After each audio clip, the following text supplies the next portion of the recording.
Hello and welcome students. आज के इस लेक्चर में हम exercise 7.1 ninth mathematics chapter 7 triangles start करने जा रहे हैं। और एक्सरसाइज 7.1 के लिए जो बेसिक कंसेप्ट थे वो हम लास्ट लेक्चर में कर चुके हैं। बेसिकली तो इसमें आपको कॉन्ग्रुएंसी ऑफ ट्रायंगल्स का पता हो, ठीक है। ये 4 होते हैं टोटल, उनकी वीडियो हम बना चुके हैं, आप उसे देखें। इस एक्सरसाइज में एक तो रूल यूज होगा साइड एंगल साइड और दूसरा एंगल साइड एंगल का, ठीक है। और बाकी जो ट्रायंगल्स की बेसिक्स हैं वो तो कहीं भी यूज हो सकती हैं, आपको हर समय ध्यान होनी चाहिए, ठीक है। तो इंट्रोडक्शन 2 वीडियो बनाई थी इंट्रोडक्शन के लिए हमने, तो आप उन दोनों को जरूर देखें। तो आइए स्टार्ट करते हैं अब क्वेश्चन नंबर फर्स्ट से। इन क्वेश्चन नंबर फर्स्ट ये क्वाड्रिलेटरल है ACBD और इसमें AC equal to AD, AC this side equal to AD। तो जो गिवन है उसको आप लिख लें, ठीक है ना। हम यहाँ लिख लेते हैं गिवन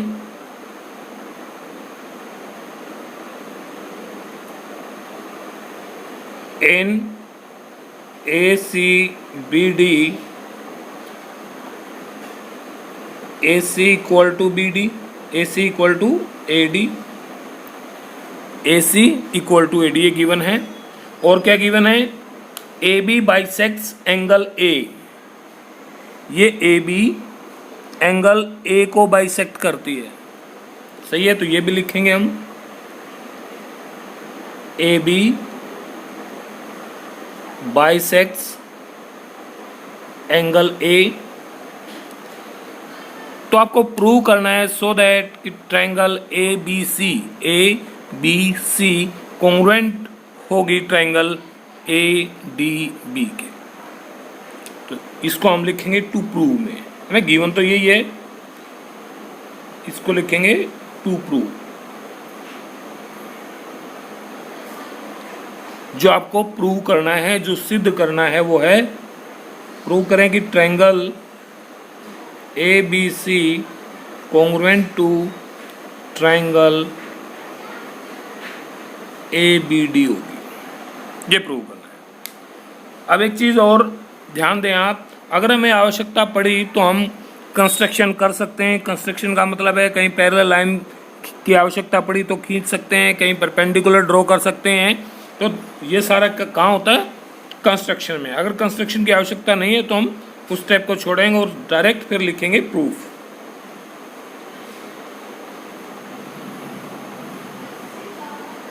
और प्रूफ जो है वो बिना किसी रीज़न के कोई भी पॉइंट प्रूफ में नहीं लिखना है।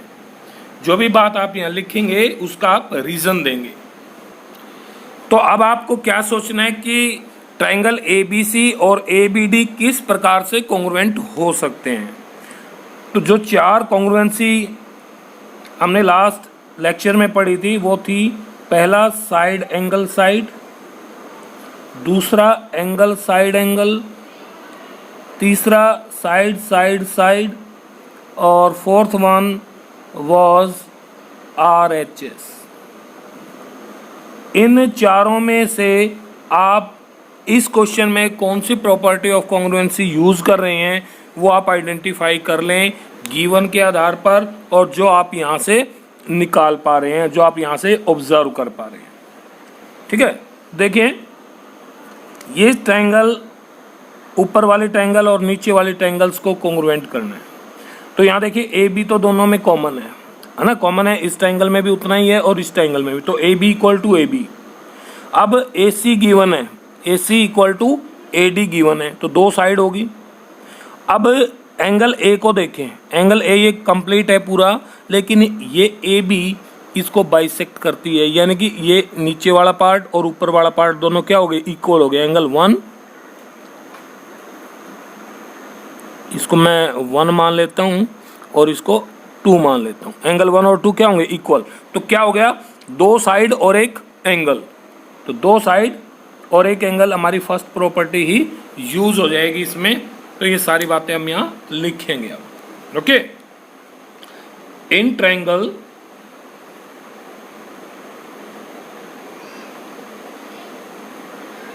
in triangles ABC and triangle ABD। अब दोनों ट्रायंगल्स में ये तीन बातें आप यहाँ लिखें। पहला, AB इक्वल टू AB, और इसका रीजन क्या है, ये दोनों में कॉमन है। ठीक है। Now AC equal to AD, ये आपको गिवन है, ये रहा AC इक्वल टू AD। अब रह गया एंगल 1 और 2, ये हमने ओरली तो इक्वल कर लिए पर लिखना भी पड़ेगा। लिखिए ऐसे, as AB bisect angle A, है ना, AB एंगल A को बाइसेक्ट करती है और ये गिवन में है A, then angle 1 equal to angle 2। Angle 1 और 2 क्या होंगे, इक्वल होंगे। तो देयरफॉर अब दोनों ट्रायंगल्स की बात चल रही थी, AB equal to AB common आ गया, AC इक्वल टू AD आ गया, ये गिवन है, और बाइसेक्ट कर रहा था एंगल A को AB, तो वहाँ से एंगल 1 और एंगल 2 इक्वल हो गए। तो ट्रायंगल ABC की दो साइड और एक एंगल ट्रायंगल ABD के दो साइड और एक एंगल के इक्वल हैं। तो therefore by side angle side congruency triangle ABC congruent होगी ट्रायंगल ABD। समझ गए बात, क्लियर? ओके, नाउ अब क्योंकि ट्रायंगल ABC ABD के कॉन्ग्रुएंट होगी, तो what can you say about BC and BD?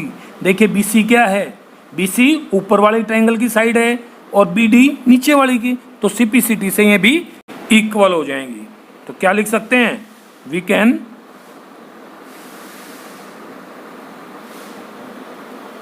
Can say that BC equal to BD, क्यों, बाई CPCT। CPCT का मतलब corresponding part of congruent triangle. तो जब दोनों ट्रायंगल आपने कॉन्ग्रुएंट कर दी तो इसके कोरस्पॉन्डिंग पार्ट्स क्या होंगे, इक्वल होंगे। ओके, और वो कोरस्पॉन्डिंग पार्ट यहाँ तो साइड पूछिए, एंगल्स भी हो सकते हैं। क्लियर? अब दी सेकंड क्वेश्चन में क्या है कि ABCD is a quadrilateral in which AD equal to BC and angle DAB equal to angle CBA, then prove that. तो यहाँ तीन पार्ट्स पूछे गए हैं, तो पहले हम गिवन लिख लेते हैं इसके लिए।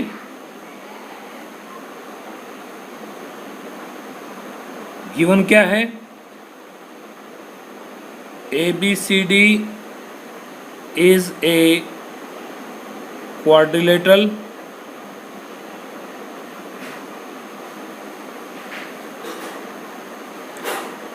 और AD equal to BC। ABCD quadrilateral है, फिगर भी गिवन है। AD इक्वल टू BC, ये AD, this one equal to BC, ठीक है। और एंगल भी इक्वल गिवन है, angle DAB equal to angle CBA, ये दोनों एंगल मार्क किए हुए हैं। DAB मीन्स DAB, ये एंगल इक्वल टू है CBA, इस एंगल, ठीक है। ये तो हो गया गिवन। अब आपको प्रूव क्या करना है, उसको लिखेंगे टू प्रूव में, टू प्रूव। और प्रूव हमें करना है यहाँ three parts. First, triangle ABD congruent to triangle BAC। Second, BD equal to prove करना है AC। And third, angle A B D equal to prove करना है एंगल बी ए सी। ठीक है कि गिवन हो गया, टू प्रूव हो गया। ऐसे आपको इस चैप्टर के हर क्वेश्चन में लिखना है। ठीक है, जहाँ भी प्रूव करने वाली बात होगी तो आप लिखिए, बड़ा अच्छा रहता है। एग्जामिनर के ऊपर पॉजिटिव इम्पैक्ट होता है कि हाँ स्टूडेंट को बहुत अच्छे से ये क्वेश्चन करना आता है। नाउ अब इसका प्रूफ देंगे। प्रूफ में पहले फर्स्ट पार्ट। अब फर्स्ट पार्ट में ट्रायंगल ए बी डी, देखिए ए बी डी कौन सी है, ए बी डी ये ऊपर वाले, ये आप चाहें तो इसको सेम शेप में थोड़ा अलग निकाल सकते हैं। निकाल लें, ये आपको समझाने के लिए है, ये बड़ा ही बढ़िया तरीका है। ये ऊपर वाली कुछ ट्रायंगल ऐसी है ए बी डी, ठीक है ना, इस ए बी डी का जिक्र कर रहा है। और ये वो एंगल है जो दोनों में कॉमन है, और ये वो साइड है जो इस साइड के इक्वल रहेगी। अब दूसरी जो ट्रायंगल है बी ए सी, इसको भी थोड़ा अलग निकाल लीजिए। ये होगा ना बी ए, तो सी कुछ यहाँ आएगा ना, इसको थोड़ा सा अलग कर लेते हैं यहाँ से। ये बी है, ये ए है, और सी कहीं यहाँ से बनेगा। ओके, ये दोनों ट्रायंगल जो हमें कॉन्ग्रुएंट करनी है वो अलग से निकाली, और इसमें ये एंगल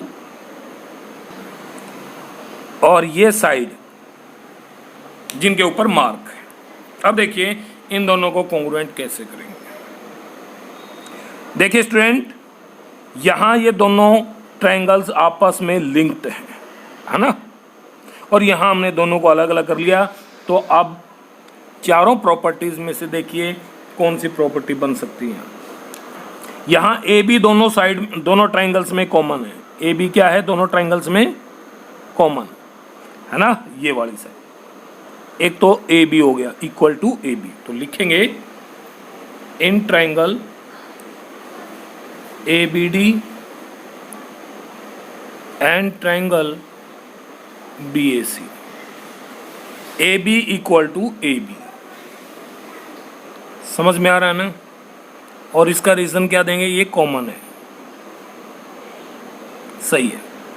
अब दूसरा, यहां अलग भी देख सकते हैं हम, ट्रायंगल ए बी डी में साइड ए डी और ट्रायंगल ए बी सी में साइड बी सी।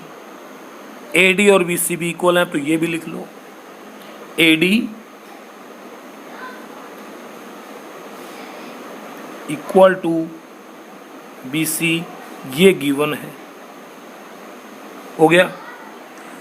अब दो एंगल्स भी इक्वल हैं, कौन सा, ए बी डी ट्रायंगल का तो एंगल ए पर जो बनता है ये वाला, है ना, और दूसरी ट्रायंगल है सी बी ए या बी ए सी, इसमें बी पर जो एंगल बनता है, तो ये दोनों भी लिख लीजिए, ये भी इक्वल गिवन है। कौन कौन से angle, D A B, angle D A B equal to angle C B A, C B A इसके, ठीक है, सी बी ए। तो क्या हो गया, ये साइड इस साइड के इक्वल, ए बी के कॉमन, एंगल एंगल के इक्वल, तो दो साइड और उनके द्वारा इंक्लाइंड एंगल इक्वल होगी। तो कौन सी प्रॉपर्टी यूज होगी, लिख सकते हैं आप। ये भी आपका इसका रीजन लिखें, गिवन रीजन तो जरूर लिखना है। Therefore by side angle side congruency triangle A B D congruent to triangle B A C. कोई दिक्कत, फर्स्ट पार्ट प्रूव हो गया। अब क्योंकि ये ट्रायंगल इस ट्रायंगल के कॉन्ग्रुएंट हो चुकी है, तो बाकी जो पार्ट्स बचे, देखो तीन तो आप यहाँ यूज कर चुके हैं, दो साइड और एक एंगल, तो बाकी क्या बचे, थर्ड साइड बची इस ट्रायंगल की, और दो एंगल बचे वो भी आपस में इक्वल होंगे।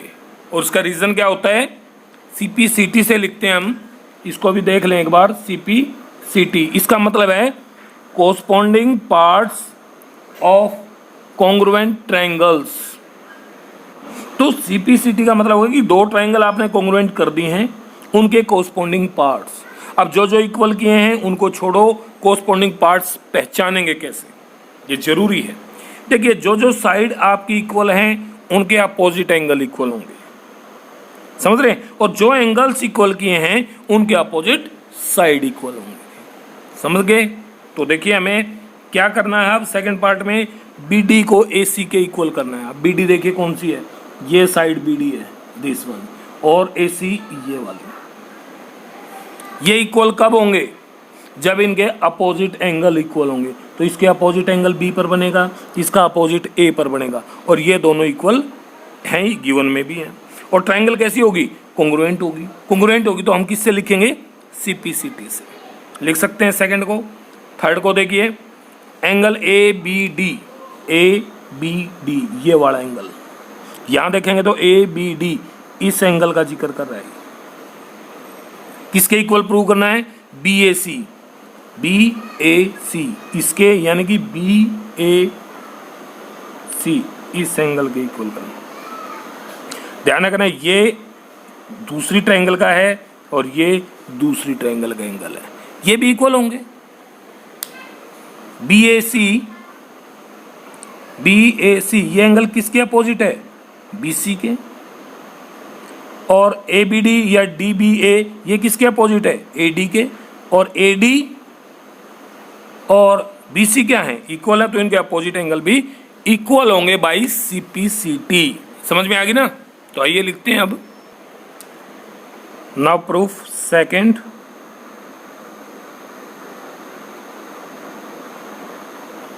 सेकंड में BD equal to AC, BD ये साइड इक्वल टू AC करनी है, ये हो जाएंगी। क्यों, क्योंकि इनके अपोजिट एंगल क्या हैं, इक्वल हैं। देयरफॉर इसको आप लिख सकते हैं CPCT से, बाई CPCT। और थर्ड में भी CPCT ही लग जाएगा, angle ABD equal to angle BAC, और ये भी CPCT। आप कंप्लीट भी लिख सकते हैं, corresponding part of congruent triangle, यानी कि कॉन्ग्रुएंट ट्रायंगल्स का मतलब होता है सर्वांग सम त्रिभुजें, सर्वांग सम त्रिभुजों के संगत भाग, संगत अंग। तीनों पार्ट्स हो गए इक्वल, ट्रायंगल को कॉन्ग्रुएंट किया। अब ये दोनों ट्रायंगल कॉन्ग्रुएंट हैं, तो इस ट्रायंगल की तीनों साइड इस ट्रायंगल की तीनों कोरस्पॉन्डिंग साइड्स के इक्वल होंगी, तीनों एंगल्स के इक्वल होंगे, वही ये दो साइड और दो angles. Clear. Okay, now the third question. Third question में क्या है, AD and BC are equal perpendicular to a line segment AB। Figure given है और ये BC और AD दो परपेंडिकुलर्स हैं AB लाइन पर। हमें प्रूव करना है so that CD bisect AB, CD this CD bisect AB, यानी कि इस O पॉइंट पर AB के दो बराबर भाग हो जाते हैं, यानी कि OA और OB इक्वल प्रूव करना है। समझ गए। पहले गिवन लिखें,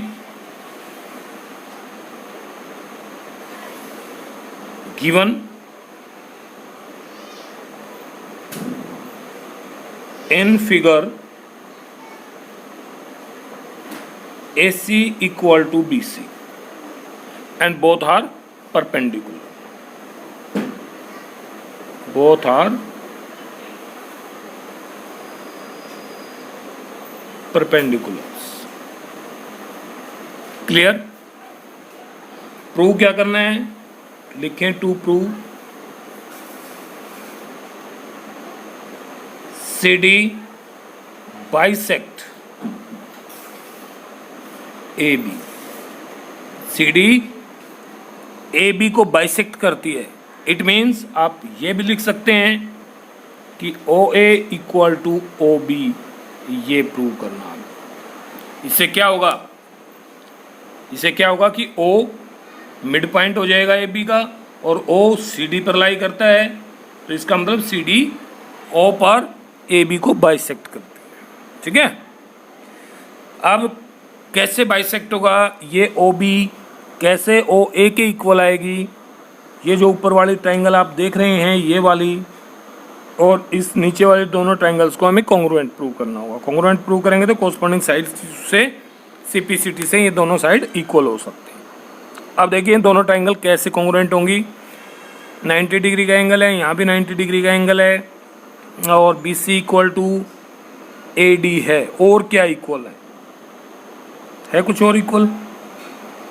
देखो इसको थोड़ा सा एक बार एक्सप्लेन करेंगे हम। ये कुछ ऐसे एक फिगर गिवन है और ये कुछ दूसरा, ठीक है। अब ये एंगल इसके इक्वल हो सकता है, यानी कि मैं इस एंगल को इसके इक्वल, वर्टिकली अपोजिट एंगल, ये 90 का हो गया, ये भी 90 का है, तो दो एंगल्स तो हो गए, साइड ये वाली हुई, तो क्या इस स्थिति में ये दोनों कॉन्ग्रुएंट हो सकते हैं? हमारे पास जो प्रॉपर्टीज थी वो side angle side, angle side angle, side side side और RHS, ये चार बेसिक कॉन्ग्रुएंसी प्रॉपर्टी। लेकिन ये तो अलग बन गई, दो एंगल और एक साइड, दो एंगल और एक साइड, यानी कि एंगल एंगल साइड। क्या ये भी कॉन्ग्रुएंसी में काउंट होगी? यस, ये भी कॉन्ग्रुएंसी में काउंट होगी। कैसे होगी देखिए, ये एंगल इसके इक्वल हो गया, ये 90 का है, ये 90 का है, तो अगर इन दोनों एंगल्स को हम नहीं ले सकते तो ये तीसरा एंगल इसके इक्वल नहीं हो जाएगा। भाई तीनों एंगल्स का सम 180 डिग्री, 180 में से दोनों का सम घटाओ, ये आएगा।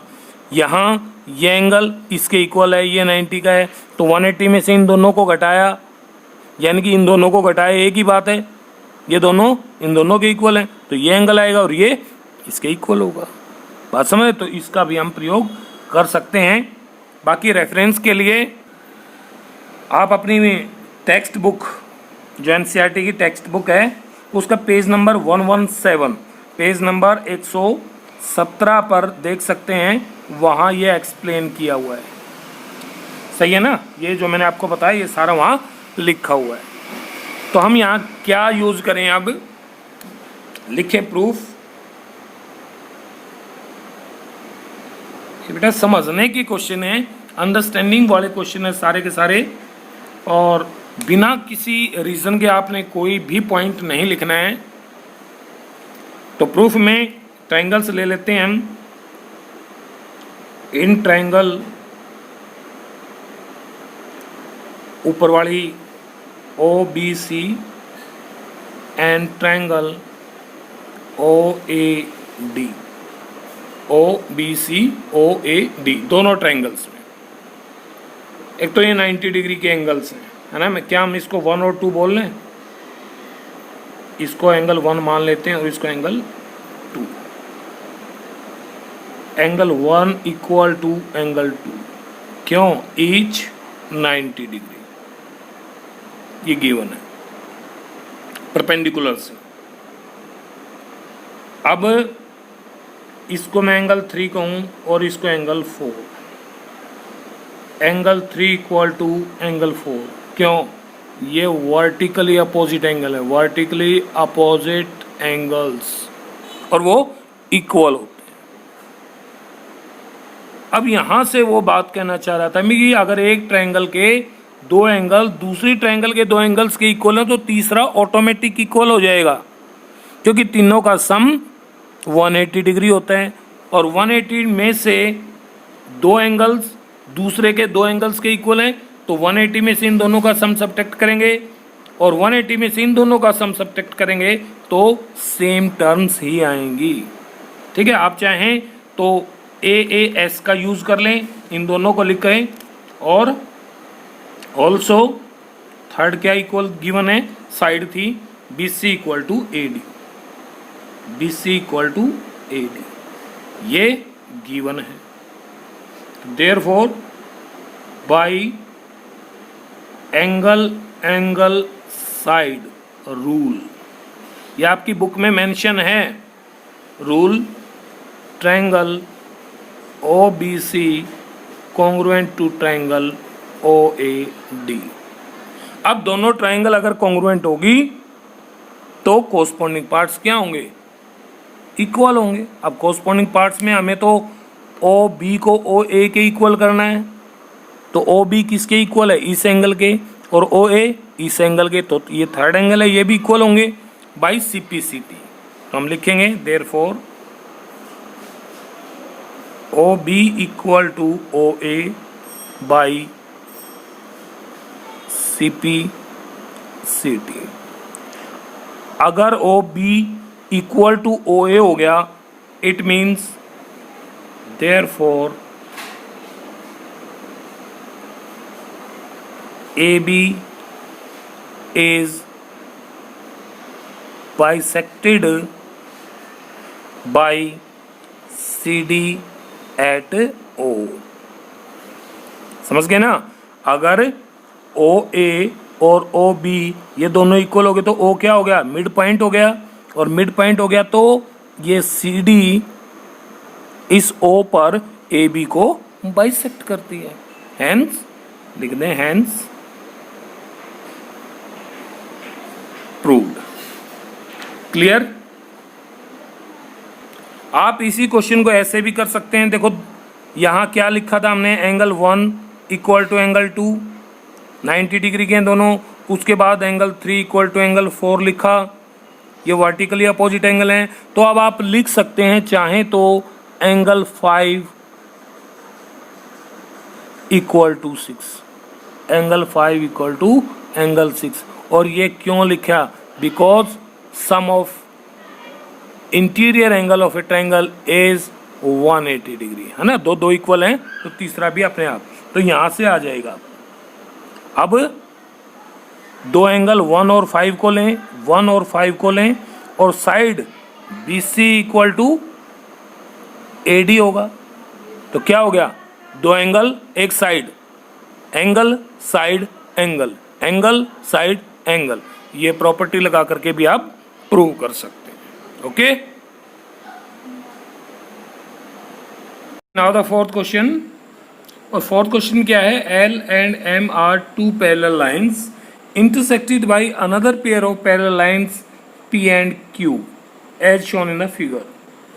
L और M दोनों पैरेलल लाइन हैं और दोनों ही लाइन इंटरसेक्ट की जाती हैं P और Q से, और P और Q भी पैरेलल्स हैं।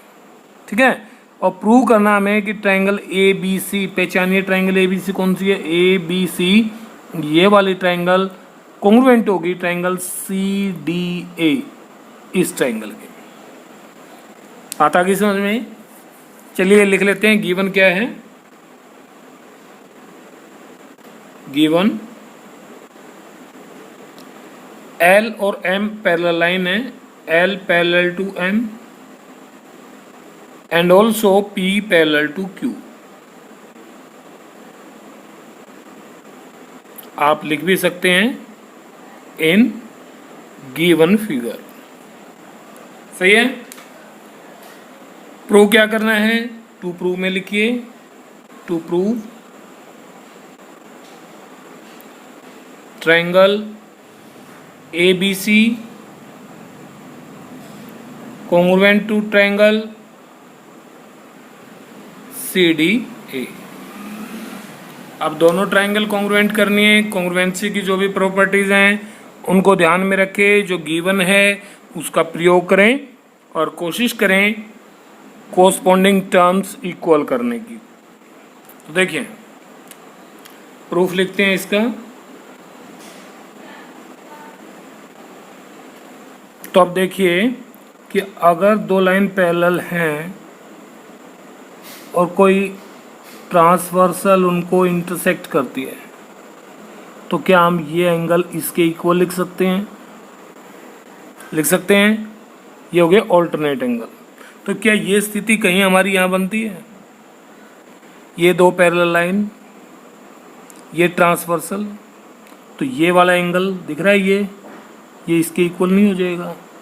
इसको मैं एंगल 1 कह लूँ और इसको एंगल 2 हो जाएगा। क्या लिखेंगे? ऑल्टरनेट एंगल लिखें पहले। एज कौन सी पैरेलल लाइन ली है आपने? L और M। As L parallel to M,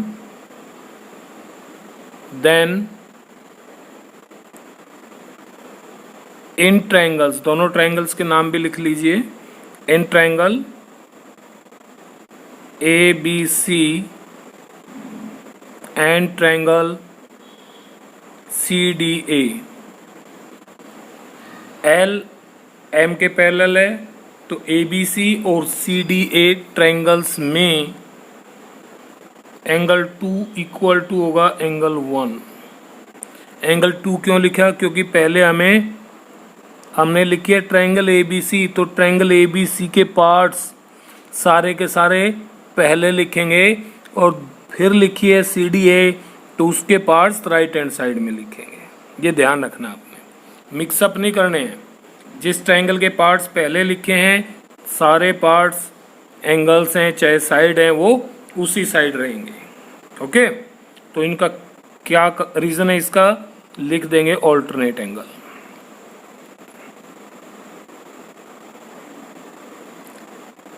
clear?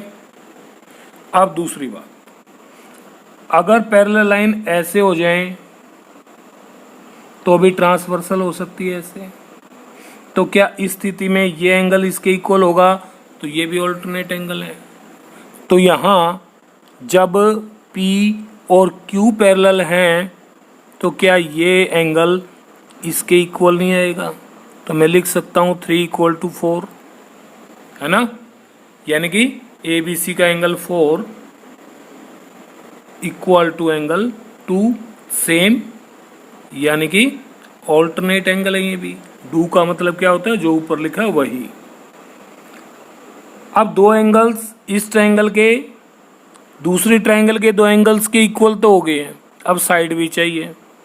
AC देखिए दोनों में कॉमन है, AC इक्वल टू AC और लिखें कॉमन, तो angle side angle by angle side angle congruency triangle ABC congruent to triangle CDA, और यही बात हमें प्रूव करनी थी। क्लियर?